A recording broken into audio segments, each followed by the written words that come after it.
What do you think of when you think about the future?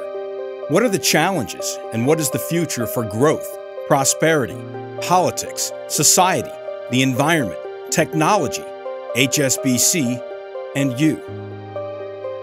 Already the 21st century's seen a bewildering range of events.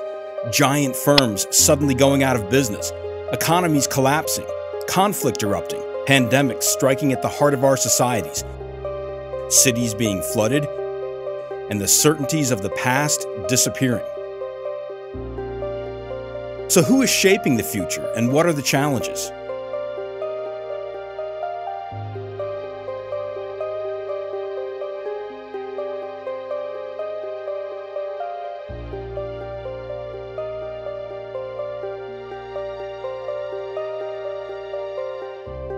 Which political and economic trends will be most significant by 2025? The most important trends and relationships are now becoming clear, brought sharply into focus by the world's worst recession since the 1930s. In the years to 2025, the relationship between the USA and China is vital. China's expansion in Africa is reshaping the continent. India is set to streak ahead. And the next 11 most significant emerging markets are also important. Although Asia is driving economic growth, there is a word of warning. There are few shared values or institutions binding Asian countries together. There are strong historical tensions and a range of flashpoints from Kashmir to the Taiwan Straits. Elsewhere, the political and economic future of Russia, the European Union, Africa, and the Middle East all have the potential to change dramatically by 2025. Latin America's relationships with the wider world are also developing. National governments clearly matter, but other actors are also important. So what do you think are the main challenges of the future? Global warming, the competition for scarce resources, the need for global economic growth and stability, demographic shifts, the growth of fundamentalism and terrorism, and the need for everyone to adapt to a world where Asia is in charge?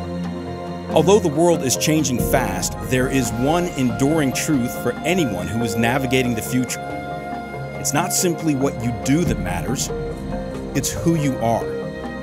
Knowledge, information, and systems are important, but what really matters, now more than ever, are the values of honesty, basic humanity, and social responsibility. Because of this, the priorities for businesses too are evolving. Global corporations are often seen damaging the environment, harming local communities and pushing social responsibility aside in the relentless pursuit of profit. Even in America, the spiritual home of capitalism, corporations including BP, Citibank, and Toyota have all been heavily criticized. The place to start is obvious. Do the right thing. Always. In that sense, capitalism is responsible and ethical. It takes into account new responsibilities, and it's here to stay. Above all, if you're doing business in the 21st century, remember, it's not simply what you do that matters, it's who you are.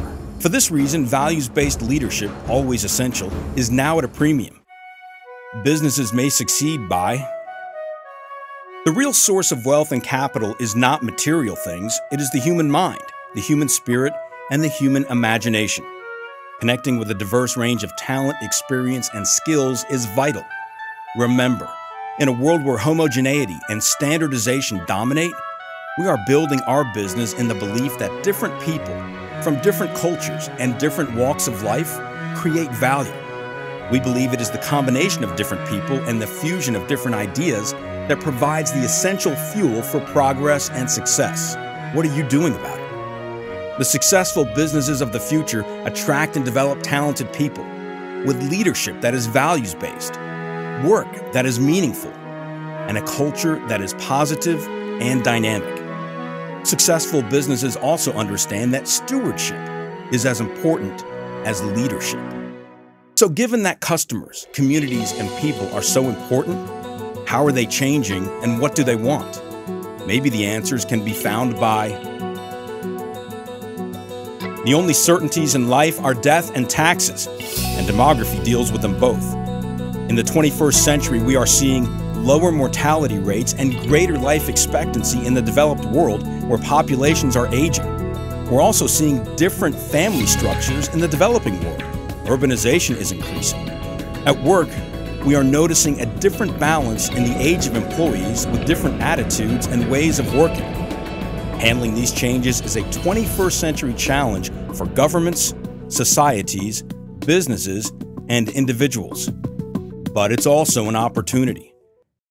So too is technology, another force which is rapidly reshaping the future. The benefits of technology are almost always overestimated in the short term and underestimated in the long term. Predicting technology is always dangerous, but there are already several interesting lessons to consider. For example, how is technology destroying old business models? What is the sheer number of ways that technology is used in business? Is this increasing at the right rate? How are customers' expectations being affected by these advances? All of these issues demand our attention, and while we may be facing big challenges, we should not underestimate our ability to navigate the future. It's worth recalling the inspiring words of Li Ka-shing. Vision is perhaps our greatest strength. It has kept us alive to the power and continuity of thought through the centuries. It makes us peer into the future and lend shape to the unknown. The conclusion is clear. Values are vital. It's not simply what you do that matters, it's who you are. Show stewardship as well as leadership. Be open to the changes taking place around you, and think like a leader. If you thought predicting the future was difficult, try ignoring it.